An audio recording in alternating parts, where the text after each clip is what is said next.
বিভিন্ন মানুষ ইসলামের দিকে প্রবেশ করতে লাগলো। পয়গম্বর আরবি সাল্লাল্লাহু আলাইহি ওয়াসাল্লাম ইসলামের ভিতরে প্রবেশ করার জন্য মানুষদেরকে দলে দলে আহ্বান করেছেন। বিশ্বনবী রাহমাতুল লিল আলামিনের অন্যতম একজন সাহাবী ছিলেন, যার নাম ছিল হযরত আব্দুল্লাহ ইবনে সালাম রাদিয়াল্লাহু আনহু।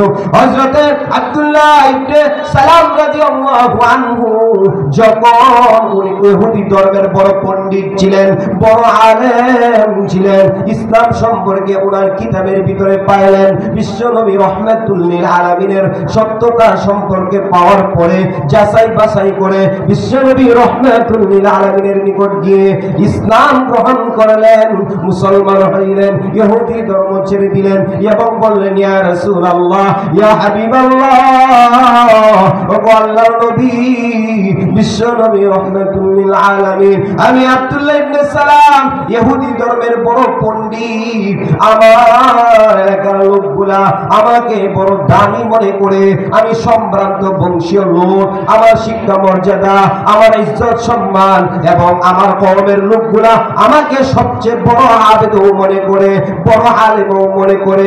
এই দিক থেকে আমি ইসলাম ধর্ম গ্রহণ করেছি।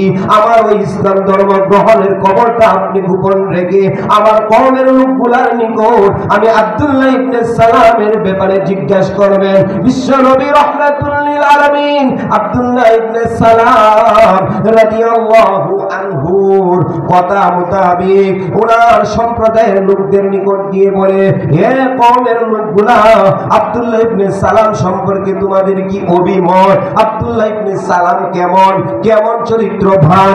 তখন সকল লোকগুলা বলতে লাগলো, আমাদের নিকট সবচেয়ে সম্ভ্রান্ত বংশীয় লোক, আমাদের থেকে ইজ্জত সম্মান, শিক্ষা দীক্ষা, ইবাদত বন্দেগী, এক কথায় সকল দিক থেকে উনি আমাদের থেকে উত্তম। শুধু উত্তমই না, উনি আমাদের নেতা, আমাদের নেতাই না, বরং আমাদের নেতার পুত্র নেতা। এইভাবে এত সম্মান, এত প্রশংসা, এত তারিফ করেছে। এরপরে বিশ্বনবী রাহমাতুল লিল আলামিন ইসলাম ধর্মের দাওয়াত দিতেছেন। এক পর্যায়ে বলেন, ওই আব্দুল্লাহ ইবনে সালাম সম্পর্কে তোমাদের যে ঘোষণা শুনলাম, ওই আব্দুল্লাহ ইবনে সালাম যদি ইসলাম ধর্ম গ্রহণ করে তাহলে তোমরা কি মনে করবা? এই কথা শোনার সঙ্গে সঙ্গে ওই লোকগুলা বলে, না না, এটা কখনো মানতে পারি না, এই কথা কখনো সত্য হইতে পারে না। হে আব্দুল্লাহর বেটা মুহাম্মদ সাল্লাল্লাহু আলাইহি ওয়াসাল্লাম, আব্দুল্লাহর বেটা মুহাম্মদ,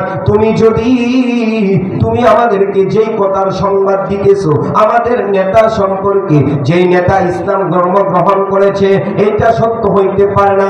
যদি গ্রহণ করে তাহলে আমরা কখনো তোমার এই কথা সত্যতা আমরা মেনে নিতে পারবো না।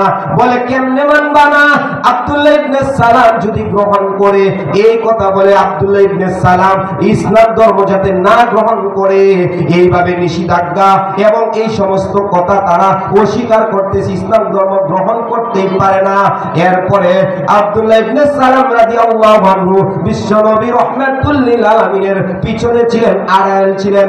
আড়াল থেকে আশহাদু আল্লা ইলাহা ইল্লাল্লাহু ওয়া আশহাদু আন্না মুহাম্মাদান আবদুহু ওয়া রাসূলুহু, ওই কালিমা তাইয়্যিবা, কালিমা শাহাদাত পড়ে পড়ে যখন তার কওমের লোকদের নিকট আসলেন, এরপরে লোকগুলা এখন তাদের বক্তব্য পরিবর্তন হয়ে গেছে।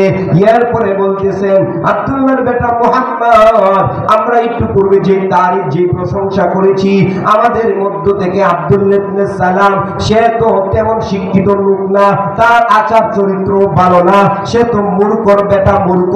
এইভাবে এক কথাই আব্দুল্লাহ ইবনে সালাম রাদিয়াল্লাহু আনহু সম্পর্কে তারা একটু পূর্বে, কিছুক্ষণ পূর্বে যে সুন্দর প্রশংসা করেছিল ইসলাম ধর্ম গ্রহণ করার কারণে, এখন ওই লোকগুলাই ওই লোকটাকে মন্দ বলা শুরু করলো।